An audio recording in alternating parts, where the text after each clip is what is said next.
आइए देखते हैं कहानी आजाद परी। एक मॉडर्न जमाने का लड़का रोहन, जो भूत जैसे चीजों पर कभी विश्वास नहीं किया करता था, हमेशा बस कोई ना कोई नई चीजों को जमा करता रहता था। एक दिन रास्ते में चलते हुए उसे पेड़ के नीचे एक चमकदार बॉटल दिखाई पड़ती है। रोहन उस बॉटल को उठाकर कहता है, अरे वाह, आज तो एक और अनोखी चीज मुझे मिल गई। अब ये भी मैं संभाल कर रखूंगा। लेकिन आखिर इस बॉटल में ये सुनहरी रंग की धुएं जैसी चीज क्या है? चलो खोल कर देखता हूं। रोहन अब उस बॉटल पर लगे ढक्कन को बड़ी ही ताकत से खोलने की कोशिश करता है, लेकिन उससे वो बॉटल नहीं खुलती है। चलो कोई बात नहीं, मैं इस बॉटल को ऐसे ही अपने पास रखूंगा और सबको दिखाऊंगा।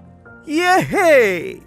रोहन बड़ी ही खुशी से उस बॉटल को अपने साथ घर लिए बढ़ता है, लेकिन वो ये नहीं देखता कि एक डरावनी औरत उसी पेड़ के ऊपर बैठी हुई होती है।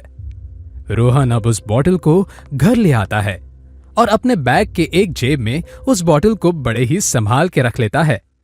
अगली सुबह रोहन अपने दोस्त को कॉल करता है। हे अमित, क्या तुम मेरे साथ कल ट्रिप पर चलोगे?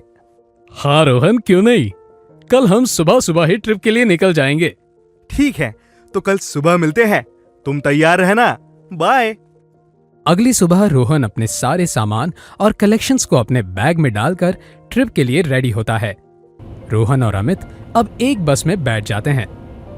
बस में बैठे बैठे उन्हें सुबह से रात हो जाती है। इसी बीच रास्ते में एक घना जंगल भी आता है जहां से बस गुजरती है। तभी अचानक रोहन बस की खिड़की से बाहर एक डरावनी औरत को देखता है। ये डरावनी सी औरत कौन थी, और वो भी चलती बस के बाहर? रोहन उस डरावनी औरत को देखकर डर जाता है, लेकिन वो सोचता है कि वो शायद उसका वहम होगा। ऐसे ही रास्तों से गुजरते गुजरते वो देर रात को एक होटल में पहुंचते हैं, जहां पर वो रूम लेकर सोने के लिए चले जाते हैं।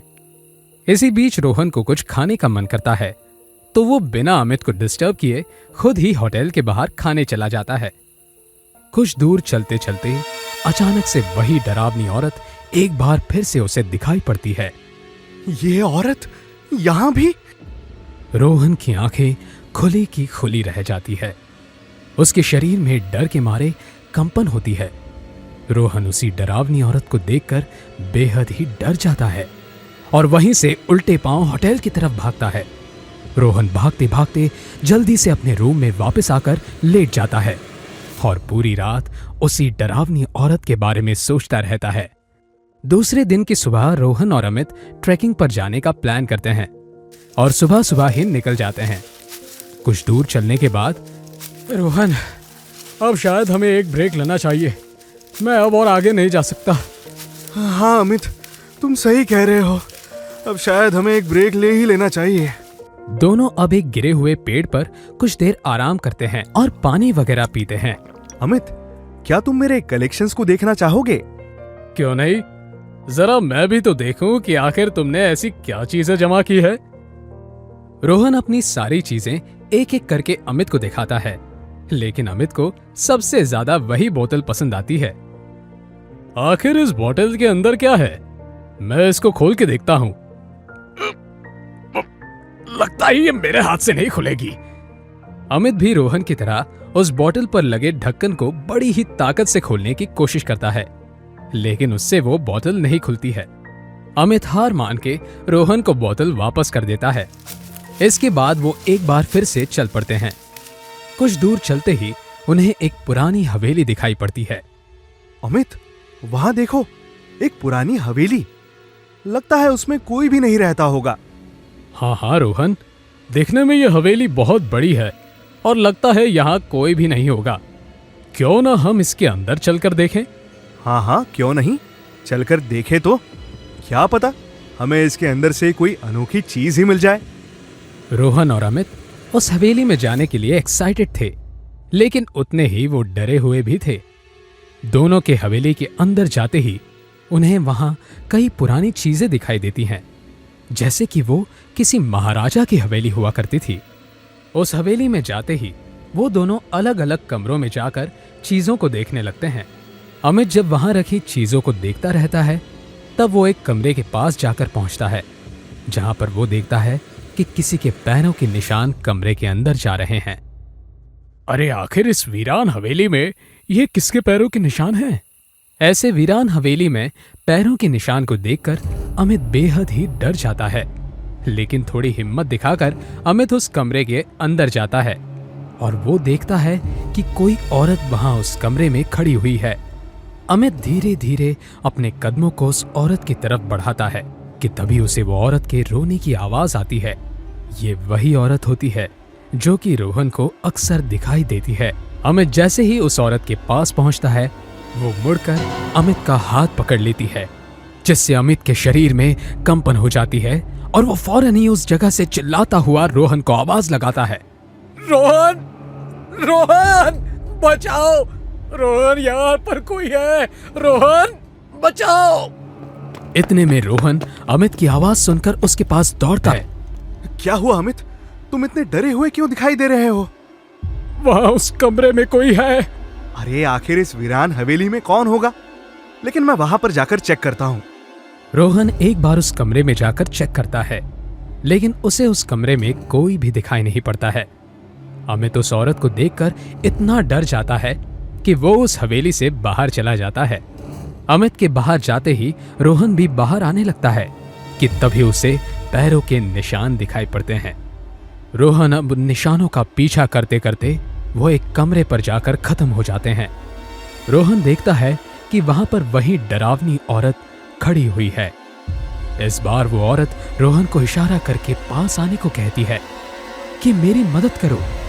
रोहन ये देखकर बहुत ही डर जाता है और फौरन ही उस हवेली से बाहर भागता है, लेकिन भाग नहीं पाता।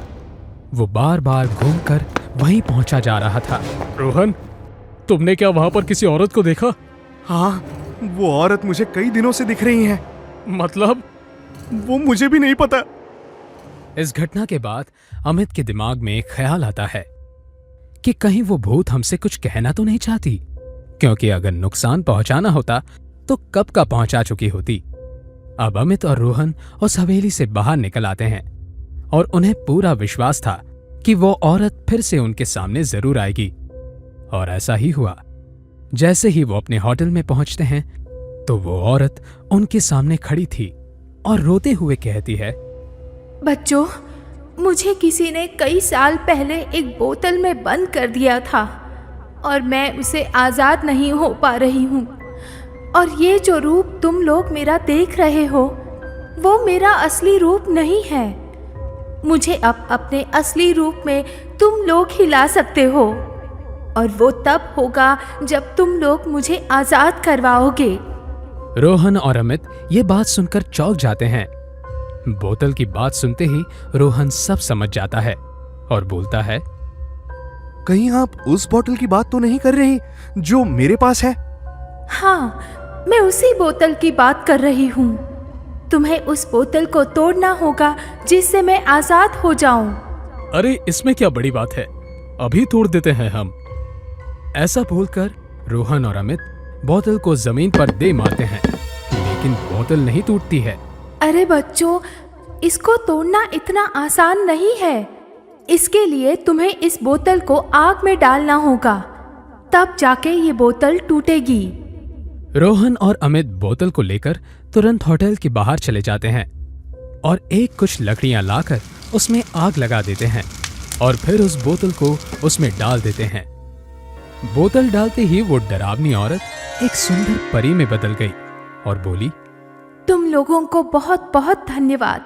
इतने सालों से कैद इस बोतल से मुझे आज़ादी दिलाई है तुम लोगों ने। मैंने कई लोगों से मदद मांगने की कोशिश की, लेकिन कोई भी डर की वजह से मेरी मदद नहीं करता था। लेकिन आज तुम लोगों ने मेरी मदद की। मांगो, क्या चाहते हो तुम लोग मेरी मदद के बदले में? मैं तुम्हें कुछ देना चाहती हूँ। अमित और रोहन कुछ भी लेने से मना कर देते हैं।